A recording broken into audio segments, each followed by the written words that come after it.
I know only true Godzilla fans really watch Shin Godzilla, and what was great about that movie was with all the destruction happening in Japan and Tokyo, the government was in the rooms just, what do we do?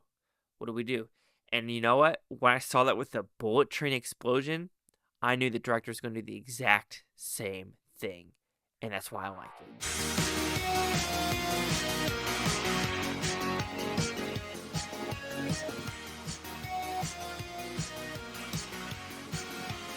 Chase Lehocky here with the Blue Futon reviewing Bullet Train Explosion. So it's about pretty simple premise.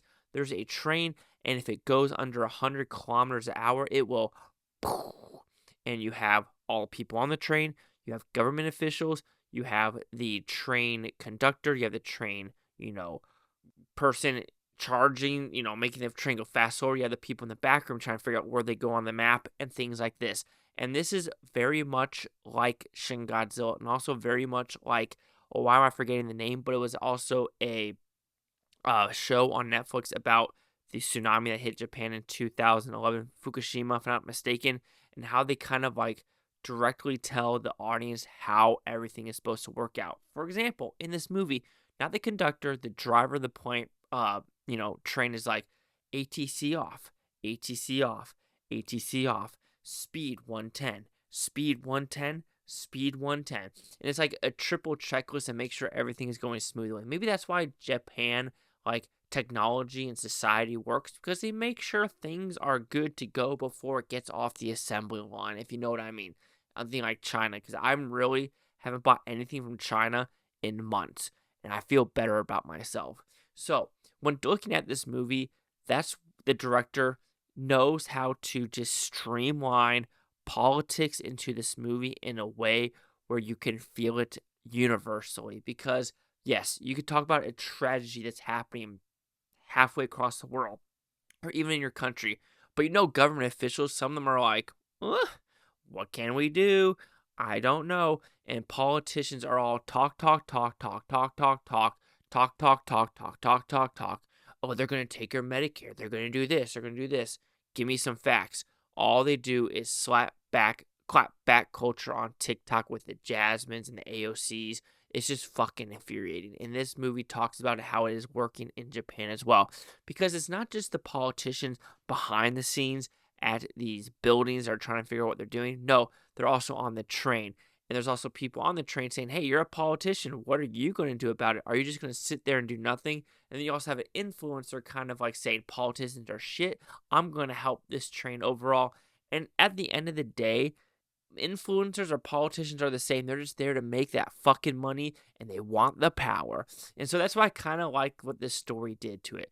The movie itself is like a 2 hour and 17-minute movie, and it rushes by quick. I mean, the movie starts like that. The first 5 minutes, wham, bam, thank you, ma'am, and you're trying to figure out if this train is going to make it out alive or not.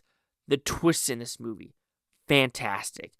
Who put the bomb on the train and why is actually pretty ingenious when it's actually talking about real Japan historical context of the 1970s. You're like, oh, I like how they mesh these worlds together to get this plot point to make me very interested of where the movie is going to go.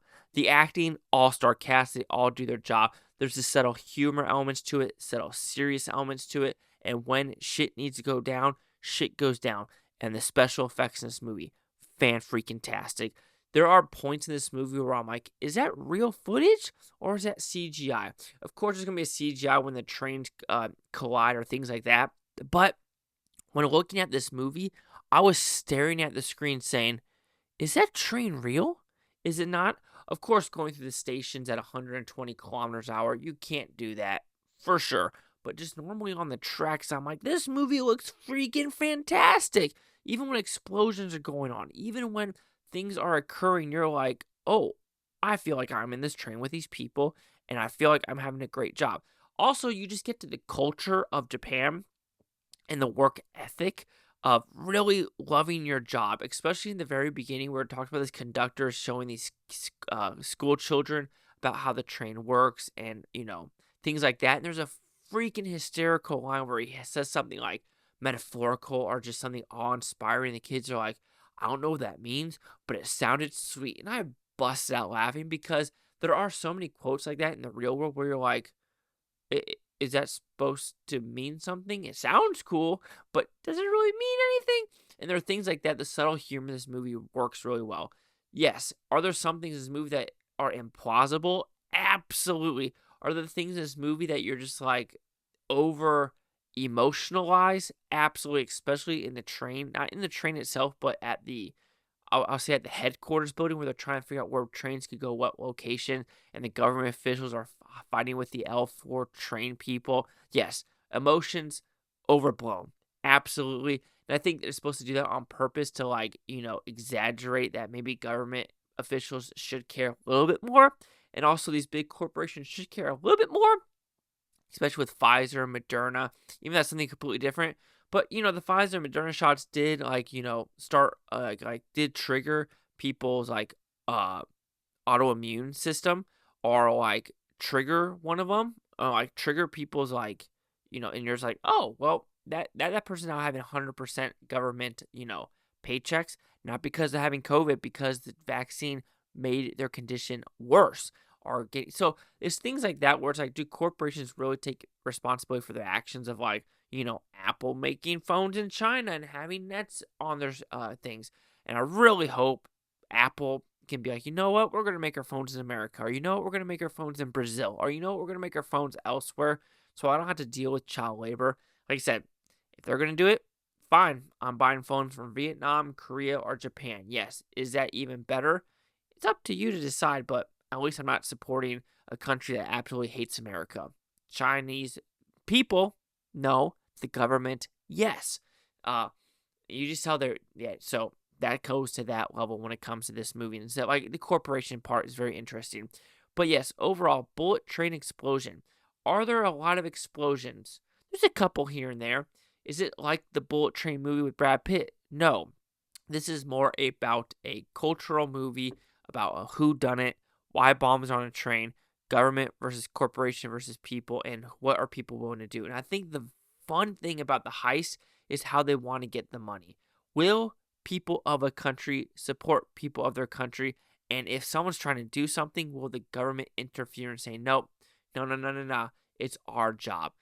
But at a point, this is a movie about small government, and I'm all for it. So overall, Bullet Train Explosion, it's bombastic, it's fun, it's what I was expecting. And you know what? Thank you, Netflix, for having these good Japan shows for the world to see. So Bullet Train Explosion will receive a 4 out of 5 with Futons, which equals at 80%. Let's see what the Critics News scores gave this one. Critics, a 67% with 30 of them. Audience score, 72% with over 100. Yes, there is a film reboot from 50 years ago, and also inspires the Hollywood blockbuster Speed. So what this is saying is Speed was inspired by a Japanese movie, and this is a remake of that movie from 50 years ago. No critic consensus, but listen, just watch this and have fun. That's what I did. 80, 72, 67. Chase out here, the Blue Futon. Like, comment, subscribe. I'm on this Butantopia. You Blue Futon, and say, watch my great day. I'll watch this tape tomorrow, week from a month. And you're forever. You go freaking one of you. Peace and love. Peace and love. And if you're on this train, would you be supportive, or would you just be a nut job?